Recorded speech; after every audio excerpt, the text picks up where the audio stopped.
Hello everyone, मैं हूं हीना और आप देख रहे हैं लीगल परसेप्शन। आज की इस वीडियो में हम कॉन्स्टिट्यूशन में जितने भी इम्पॉर्टेंट अमेंडमेंट्स हैं उन पर चर्चा करेंगे, उन पर डिस्कस करेंगे। साथ ही मैं आपको जो मोस्ट इम्पॉर्टेंट अमेंडमेंट्स हैं वो भी बताऊंगी। तो चलिए सबसे पहले शुरू करते हैं। लेकिन मैं आपको ये बताना चाहूँगी कि अगर आप इस वीडियो लेक्चर की PDF लेना चाहते हैं तो आप फ्री में टेलीग्राम से ले सकते हैं, जिसका लिंक आपको डिस्क्रिप्शन में मिल जाएगा। तो चलिए शुरू करते हैं। सबसे पहले बात करते हैं प्रथम संवैधानिक संशोधन अधिनियम की, यानी जो पहला सबसे अमेंडमेंट हुआ था कॉन्स्टिट्यूशन में वो 1951 में हुआ था। और ये संविधान में इसलिए इम्पॉर्टेंट माना जाता है क्योंकि इससे कॉन्स्टिट्यूशन में 9वीं अनुसूची जोड़ी गई थी। जो 9th शेड्यूल है वो इससे कॉन्स्टिट्यूशन में ऐड किया गया। पहले क्या था कि हमारे संविधान में सिर्फ 8th शेड्यूल थे, ओनली 8 अनुसूचियाँ थी। लेकिन इसके बाद जो 9वीं अनुसूची ऐड की गई थी वो प्रथम संवैधानिक संशोधन अधिनियम से की गई थी। इसके बाद जो सबसे मोस्ट इम्पॉर्टेंट बात है वो ये है कि इससे 2 नए आर्टिकल भी ऐड किए गए थे, 31A और 31B। तो इस तरह से ये 2 नए आर्टिकल्स इसमें ऐड किए गए और 9वीं अनुसूची जोड़ी गई।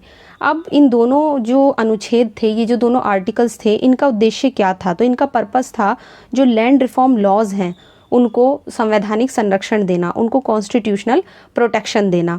तो ये तो बात थी प्रथम संवैधानिक संशोधन अधिनियम की। अब नेक्स्ट अमेंडमेंट पे बढ़ते हैं, वो है 7वां संवैधानिक संशोधन अधिनियम। ये भी मोस्ट इम्पॉर्टेंट है। 1955 में ये किया गया था और इस संशोधन को राज्य पुनर्गठन अधिनियम 1953 को कार्यान्वित करने के लिए पारित किया गया था, ताकि उसको लागू किया जा सके, उसको इन्फोर्स किया जा सके। राज्यों में जो पहले 4 श्रेणियां होती थी उनको समाप्त कर दिया गया और सिर्फ उसमें 3 वर्ग जो थे वो रखे गए। 3 वर्ग स्टेट में रखे गए 4 श्रेणियों को हटाकर। इसके बाद कुछ हाई कोर्ट से संबंधित भी अमेंडमेंट्स किए गए, जैसे कि अनुच्छेद 222 में संशोधन किए गए, बदलाव किए गए।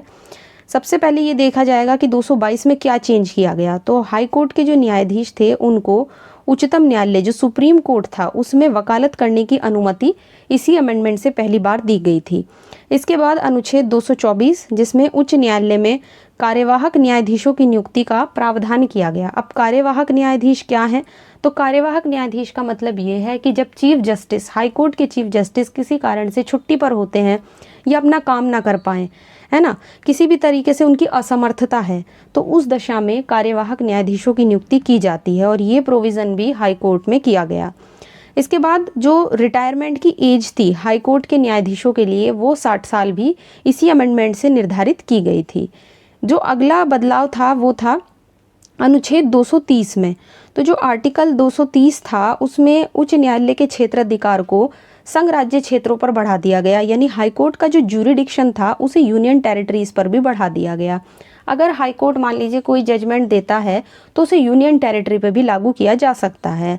इसके बाद जो नेक्स्ट आर्टिकल में चेंज हुए हैं वो है 231, जिसमें संशोधन करके 2 या 2 से अधिक राज्यों के लिए एक हाई कोर्ट का प्रोविज़न किया गया। यानी कि अगर 2 राज्यों के लिए, पहले क्या होता था कि एक राज्य के लिए एक ही हाई कोर्ट होगा, ये चीज़ थी। लेकिन इस अमेंडमेंट के बाद 2 राज्यों के लिए एक हाई कोर्ट भी हो सकता है। उदाहरण के लिए मान लीजिए अगर गुजरात में एक हाई कोर्ट है तो उसको महाराष्ट्र भी उसमें ऐड हो सकता है, महाराष्ट्र के लिए भी वो जजमेंट दे सकता है। तो 2 स्टेट के लिए एक हाई कोर्ट का जो प्रावधान था वो 7वें संवैधानिक संशोधन अधिनियम से किया गया। इसके बाद नेक्स्ट अमेंडमेंट है 10वां संवैधानिक संशोधन अधिनियम। जो 10वां संवैधानिक संशोधन अधिनियम है जो 1961 में हुआ, इससे 2 नई यूनियन टेरिटरी का जो एरिया था, जैसे 2 नई यूनियन टेरिटरी थी दादर और नागर हवेली, इन दोनों को जो था वो यूनियन टेरिटरी की लिस्ट में शामिल कर लिया गया। ये भी हमारी यूनियन टेरिटरी में शामिल हो गई इस अमेंडमेंट से। इसके बाद नेक्स्ट आता है 12वां संवैधानिक संशोधन अधिनियम जो 1962 में किया गया।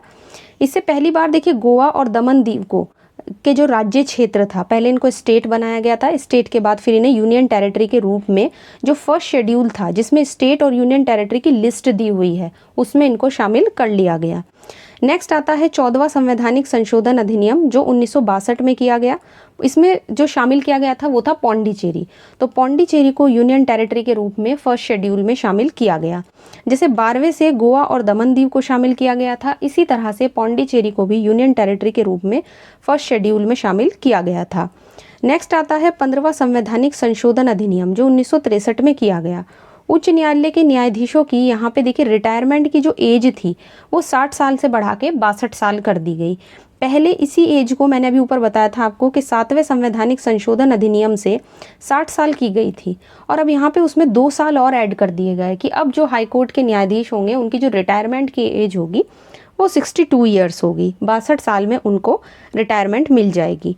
इसके बाद आर्टिकल 222 में फिर से कुछ चेंजेस किए गए और हाईकोर्ट के न्यायाधीशों को किसी दूसरे हाईकोर्ट में जो ट्रांसफ़र है वो किया जा सकता है। इससे पहले ऐसा नहीं हो सकता था, लेकिन इस प्रोविज़न के बाद ये हो गया कि एक हाईकोर्ट का जो न्यायाधीश है उनको दूसरे हाईकोर्ट में ट्रांसफ़र किया जा सकता है। नेक्स्ट अमेंडमेंट आता है 16वां संवैधानिक संशोधन अधिनियम जो 1963 में किया गया। इससे ही सबसे इसलिए ज़्यादा इम्पॉर्टेंट माना जाता है क्योंकि जो आर्टिकल 19 है, जो अनुच्छेद 19 है, उसमें जो खंड 2, 3 और 4 जो भी रेस्ट्रिक्शंस के खंड हैं उनमें रेस्ट्रिक्शन का एक इम्पॉर्टेंट जो पॉइंट था वो ऐड कर दिया गया। जैसे भारत की प्रभुता और अखंडता, यानी कि जो आर्टिकल 19 का जो भी हम रेस्ट्रिक्शन वाला जब पार्ट पढ़ते हैं तो उस रेस्ट्रिक्शन वाले पार्ट में भारत की प्रभुता और अखंडता के हित में ये लाइन जो थी वो ऐड कर दी गई। अब इस आधार पर भी एक रेस्ट्रिक्शन लगाया जा सकता था। इसके बाद आता है 21वां संवैधानिक संशोधन अधिनियम 1966 में हुआ था ये। इससे 8वीं अनुसूची में सिंधी भाषा को जोड़ दिया गया। 8th शेड्यूल में देखिए 22 भाषाएं दी गई हैं। जो 8वीं अनुसूची है उसमें 22 भाषाएं दी गई हैं, लेकिन सिंधी को जब जोड़ा गया था तो वो 21वां अमेंडमेंट था जिससे सिंधी को 8वीं अनुसूची में ऐड किया गया था। इसके बाद नेक्स्ट आता है 24वां संवैधानिक संशोधन अधिनियम, मोस्ट इम्पॉर्टेंट है और ये 1971 में किया गया था। इस संशोधन को गोलकनाथ के मामले में दिए गए जजमेंट से जो बहुत सारी डिफ़िकल्टीज हो गई थी क्रिएट, उनको दूर करने के लिए पारित किया गया था। इस संशोधन ने संविधान में संशोधन की शक्ति को और ज़्यादा विस्तृत कर दिया था और ज़्यादा बढ़ा दिया था और इन शब्दों को जोड़ दिया कि संशोधन की शक्ति में किसी भी उपबंध को जोड़ने, उसमें परिवर्तन करने, उसको हटाने यानी कि रिपील करने की शक्ति भी शामिल है। आर्टिकल 13 में एक नया खंड जोड़कर ये क्लियर कर दिया कि अनुच्छेद 13 में जो विधि शब्द की डेफिनेशन है उसमें संवैधानिक संशोधन शब्द नहीं आता है। विधि के डेफिनेशन में संविधान में संशोधन का शब्द नहीं आता और इस संशोधन को केशवानंद भारती वर्सेस केरल राज्य के केस में सही ठहराया था। सुप्रीम कोर्ट ने विधि मान्य घोषित किया था। तो 24वां संवैधानिक संशोधन अधिनियम इसलिए इम्पॉर्टेंट माना जाता है क्योंकि इसने पहली बार ये चीज़ बताई थी कि संवैधानिक संशोधन जो शब्द है वो विधि की डेफिनेशन में नहीं आता। इसके बाद 31वां संवैधानिक संशोधन अधिनियम जो 1974 में किया गया, इससे लोकसभा के सदस्यों की संख्या 525 से बढ़ा के 545 कर दी। यानी कि लोकसभा में जो मेंबर्स होंगे पहले 525 हुआ करते थे, इसके बाद बढ़ाकर 545 कर दी गई। नेक्स्ट है 36वां संवैधानिक संशोधन अधिनियम जो 1975 में किया गया।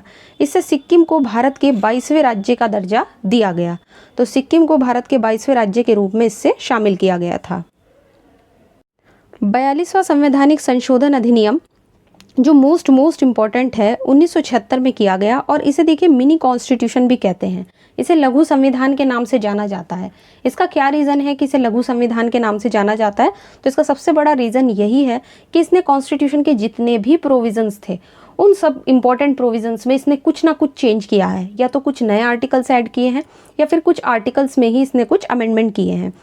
सबसे पहले जो इसका सबसे मोस्ट इम्पॉर्टेंट अमेंडमेंट माना जाता है वो है फंडामेंटल ड्यूटीज़।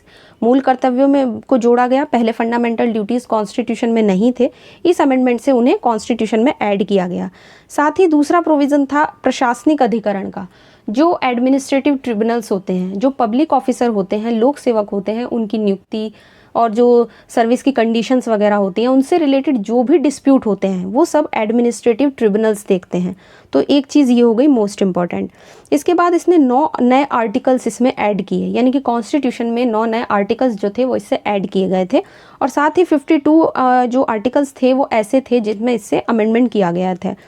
प्रस्तावना में इसने 3 नए शब्द जोड़े थे, यानी कि जो हमारी प्रीएम्बल है उसमें 3 नए वर्ड्स जोड़े गए जिसमें धर्मनिरपेक्ष, समाजवादी और राष्ट्र की अखंडता। ये 3 नए जो वर्ड्स थे वो पहली बार प्रीएम्बल में 42वें कॉन्स्टिट्यूशन अमेंडमेंट से ऐड किए गए थे। आगे बढ़ते हैं। नेक्स्ट है 44वां संवैधानिक संशोधन अधिनियम 1978 में किया गया। इसको आपातकाल में यानी इमरजेंसी में जब 42वें संवैधानिक संशोधन अधिनियम से संविधान में जो चेंजेस किए गए थे उनको ख़त्म करने के लिए पारित किया गया था। यानी कि जो भी चेंजेस 42वें संवैधानिक संशोधन से किए गए उनको हटाने के लिए, उनको रिपील करने के लिए ही 44वां संवैधानिक संशोधन अधिनियम किया गया था। जो 352 है, आर्टिकल 352 है, उसमें आंतरिक अशांति की जगह सशस्त्र विद्रोह शब्द को रखा गया। जो राइट टू प्रॉपर्टी था, संपत्ति का अधिकार था, उसको आर्टिकल 31 था, 31 था, उसको हटाकर जो नया वाला आर्टिकल था 300A उसमें शामिल कर लिया गया। तो इस तरह से ये भी मोस्ट इम्पॉर्टेंट है। इसके बाद आता है 52वां संवैधानिक संशोधन अधिनियम। ये क्यों इम्पॉर्टेंट माना जाता है? क्योंकि इससे संविधान में 10वीं अनुसूची को जोड़ा गया। मैंने अभी ऊपर बताया था कि पहले जो संविधान में केवल 8 अनुसूचियाँ थी, 8 शेड्यूल थी। जो 9th शेड्यूल था वो फर्स्ट कॉन्स्टिट्यूशनल अमेंडमेंट से जोड़ा गया, और जो अब ये 10वीं अनुसूची है, जो 10th शेड्यूल था, वो 52वें संवैधानिक संशोधन अधिनियम से 1985 में जो था वो ऐड की गई थी। अब इस संशोधन को क्यों पारित किया गया था? क्योंकि जो दल बदल था उसकी भयंकर बुराई को रोकने के लिए इसको पारित किया गया था। और जो आर्टिकल 102 है, 191 है, उसमें भी कुछ चेंजेस इससे किए गए।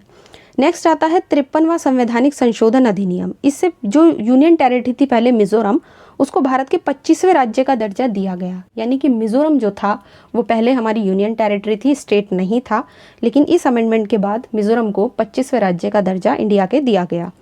इसके बाद आता है 55वां संवैधानिक संशोधन अधिनियम, जो 1986 में किया गया।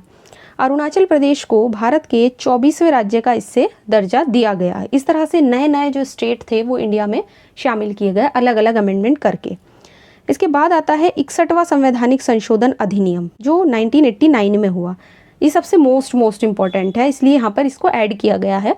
यहाँ पे जो वोटर्स की एज थी वोट डालने के लिए, वो उस 21 साल से घटा के पहली बार 18 साल कर दी गई थी। तो वोटर की जो एज थी वोट डालने के लिए 21 से घटाकर जो 18 साल की गई है, वो 61वें संवैधानिक संशोधन अधिनियम से की गई है।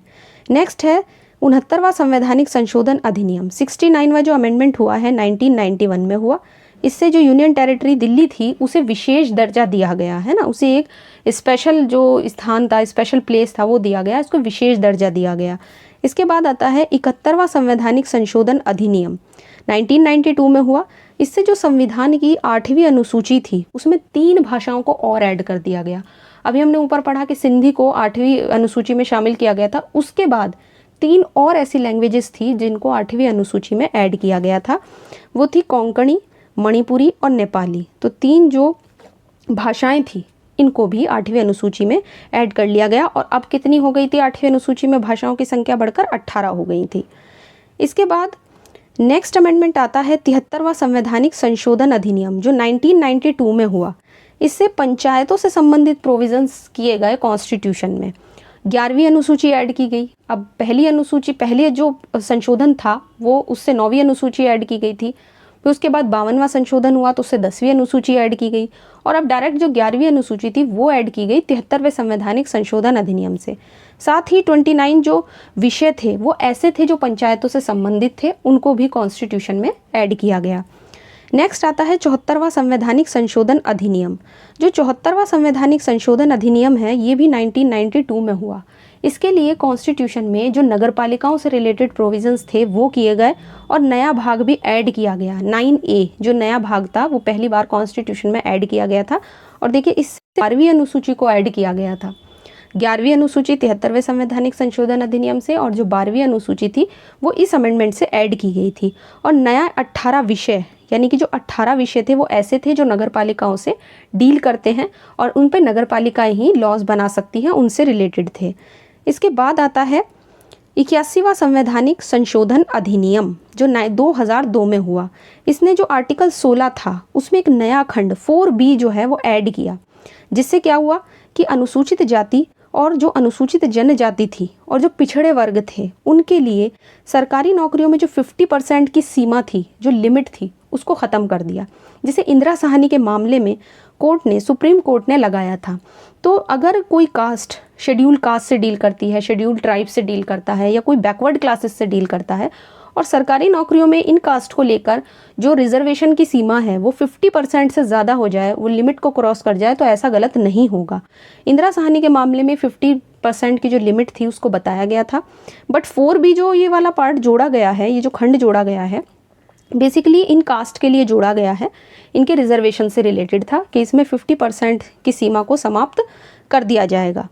इसके बाद आता है 86वां संवैधानिक संशोधन अधिनियम जो 2002 में किया गया। इससे एक नया आर्टिकल शिक्षा का मूल अधिकार जिसे हम कहते हैं, राइट टू एजुकेशन, तो इसको ऐड किया गया। 6 से लेकर 14 साल तक की उम्र के बच्चों के लिए शिक्षा के अधिकार को मूल अधिकार बना दिया गया। जो आर्टिकल 45 था उसमें भी कुछ अमेंडमेंट किए गए और साथ ही आर्टिकल 51A में 11वां मूल कर्तव्य भी इससे ऐड किया गया। इसके बाद नेक्स्ट अमेंडमेंट आता है 89वां संवैधानिक संशोधन अधिनियम जो 2003 में किया गया। इसकी सबसे खास बात यह है कि इसने पहली बार जो अनुसूचित जातियां थी उनके लिए एक आयोग की स्थापना का प्रावधान किया।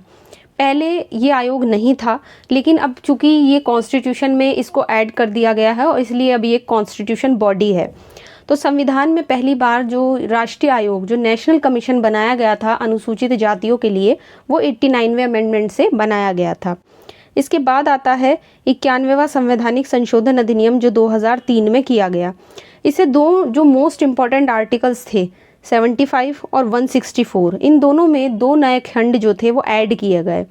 इसमें पहला जो खंड है वो ये कहता है कि केंद्र और राज्यों में मंत्रिमंडल की संख्या कितनी होनी चाहिए, और दूसरा खंड ये कहता है कि दल बदल पे रोक लगनी चाहिए। तो एक तरीके से जो दोनों खंड हैं, दोनों ही आर्टिकल्स में जो नए नए खंड ऐड किए गए हैं, दोनों में सेम ही बात कही गई है।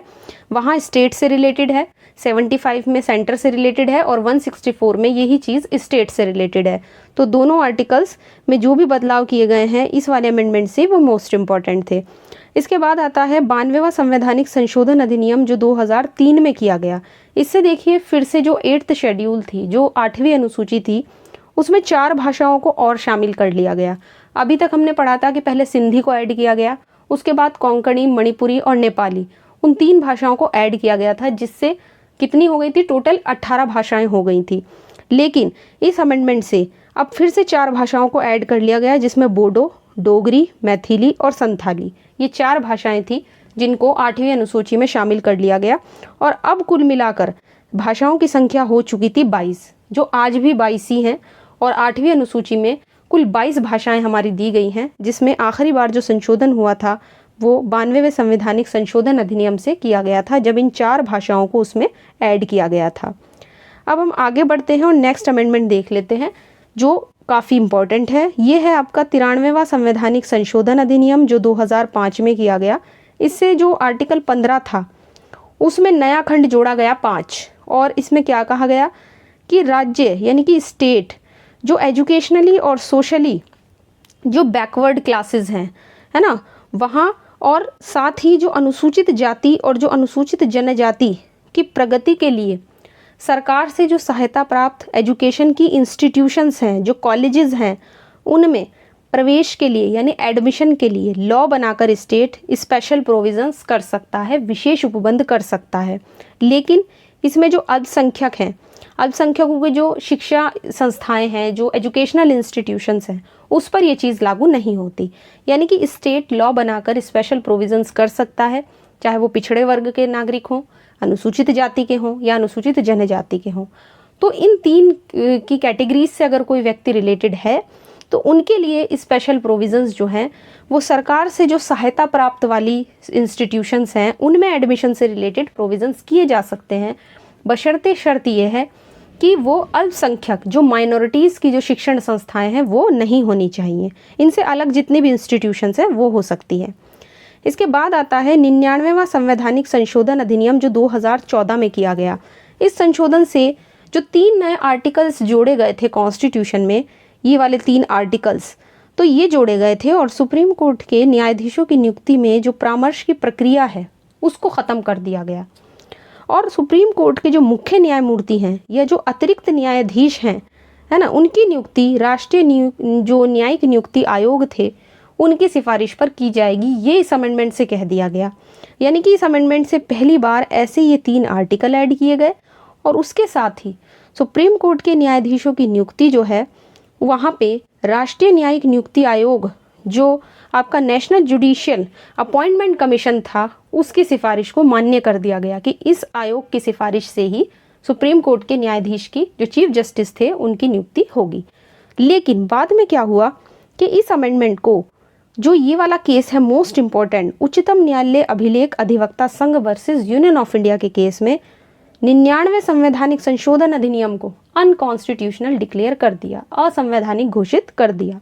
जिसके बाद अब इस संशोधन के पहले के जितने भी प्रोविजंस थे वो फिर से जीवित हो चुके हैं, और इस संशोधन से जितने भी अमेंडमेंट किए गए थे, जो भी प्रावधान लाए गए थे, वो विधिमान्य नहीं रह गए हैं। यानी कि वो सब चीज़ें खत्म हो गई हैं जो इस अमेंडमेंट से की गई थी, क्योंकि इसको इस केस में असंवैधानिक घोषित कर दिया था।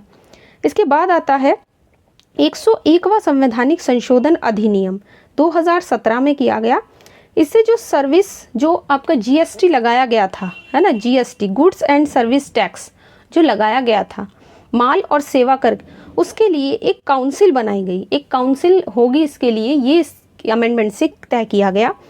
देश में माल सेवा कर को इससे लागू किया गया। गुड्स और सर्विस टैक्स जो लगाया गया था उसको इसी अमेंडमेंट से लागू किया गया था, और माल सेवा कर परिषद का इससे प्रोविज़न किया गया।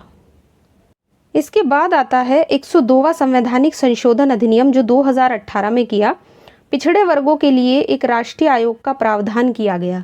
बैकवर्ड क्लासेस के लिए पहली बार नेशनल कमीशन का जो प्रोविज़न किया गया है वो 102वें संवैधानिक संशोधन अधिनियम से किया गया है, और इसके लिए एक नया आर्टिकल भी जोड़ा गया है। तो ये चीज़ हमें ध्यान रखनी है कि नए आर्टिकल को ऐड करके ही जो पहली बार नेशनल कमीशन बनाया गया है वो इस अमेंडमेंट से बनाया गया है। और यहाँ पे जो है ये बी है, 338 बी। इसके बाद आता है 103वां संवैधानिक संशोधन अधिनियम 2019। इससे जो जनरल कैटेगरीज होती हैं, जो जनरल कैटेगरीज के लोग हैं, वो जो इकोनॉमिकली वीकर सेक्शंस हैं जनरल कैटेगरी में, यानी आर्थिक रूप से जो कमज़ोर वर्ग हैं, उनके लिए 10% आरक्षण का प्रावधान किया गया। अभी ईडब्ल्यूएस का जो बहुत ज़्यादा चर्चा में रहा, वो जो था वो आपका इसी अमेंडमेंट से रिलेटेड था, 103वें संवैधानिक संशोधन अधिनियम से रिलेटेड था। जनरल कैटेगरी में जितने भी वीकर सेक्शन हैं, इकोनॉमिकली आर्थिक रूप से कमज़ोर, उनको 10% आरक्षण का जो प्रावधान था वो इसी अमेंडमेंट से किया गया। इसके बाद आता है 105वां संवैधानिक संशोधन अधिनियम 2021 में हुआ। इससे सामाजिक और शैक्षिक दृष्टि से देखिए पिछड़े वर्गों की जो लिस्ट है कि सोशली और एजुकेशनली बैकवर्ड क्लासेस के नागरिक कौन कौन हैं, उनकी लिस्ट जो है वो उसकी तैयार करने की शक्ति किसको दी गई? स्टेट को दे दी गई। राज्य की शक्ति को बहाल कर दिया गया। अब जो इस तरह की कोई लिस्ट बनाएगा वो स्टेट बनाएगा, और उस लिस्ट को बनाने में राज्य को राष्ट्रीय आयोग से, जो इस वर्ग के लिए जो नेशनल कमीशन बनाया गया है, जो हमने अभी ऊपर देखा, तो उस नेशनल कमीशन से भी परामर्श लेने की ज़रूरत नहीं होगी। तो इस अमेंडमेंट से ये चीज़ क्लियर कर दी इस वाले अमेंडमेंट में कि जो बैकवर्ड जो क्लासेस हैं उनके लिए जो लिस्ट तैयार की जाती है वो स्टेट करेगा, उसके लिए नेशनल कमीशन से भी परामर्श करने की ज़रूरत स्टेट को नहीं है। तो इस तरह से मैंने इस वीडियो में सभी मोस्ट इम्पॉर्टेंट अमेंडमेंट्स को कवर करने की कोशिश की है। साथ ही आपको ये भी बताया है कि कौन कौन सी मोस्ट इम्पॉर्टेंट है। वैसे तो ये जितने भी इस वीडियो में मैंने आपको अमेंडमेंट्स बताए हैं वो सारे ही मोस्ट इम्पॉर्टेंट है, इसलिए मैंने इन पर एक अलग से सेपरेट वीडियो बनाया है जो मोस्ट इम्पॉर्टेंट अमेंडमेंट्स हैं। इसके अलावा जितने भी कॉन्स्टिट्यूशन के अब तक 105 संशोधन हुए हैं, अमेंडमेंट्स हुए हैं, उन पर मैंने अपना अलग अलग वीडियो पहले ही जो है वो बना दिया है। अगर आपने उन वीडियोस को नहीं देखा है तो ज़रूर देखिए। उसमें मैंने अलग अलग 4 पार्ट करके सारे अमेंडमेंट्स को कवर किया है, लेकिन इस वीडियो में सिर्फ मोस्ट इम्पॉर्टेंट जो अमेंडमेंट्स हैं वो मैंने आपको बताए हैं। और जैसा कि मैंने आपको स्टार्टिंग में बता दिया था कि अगर आप इस वीडियो लेक्चर की PDF लेना चाहते हैं तो आप फ्री में टेलीग्राम से ले सकते हैं, जिसका लिंक आपको डिस्क्रिप्शन में मिल जाएगा। और मैं आशा करती हूँ वीडियो आपको पसंद आया होगा, और वीडियो अगर आपको पसंद आया है तो वीडियो को लाइक कीजिए, शेयर कीजिए और चैनल को सब्सक्राइब करना मत भूलिए।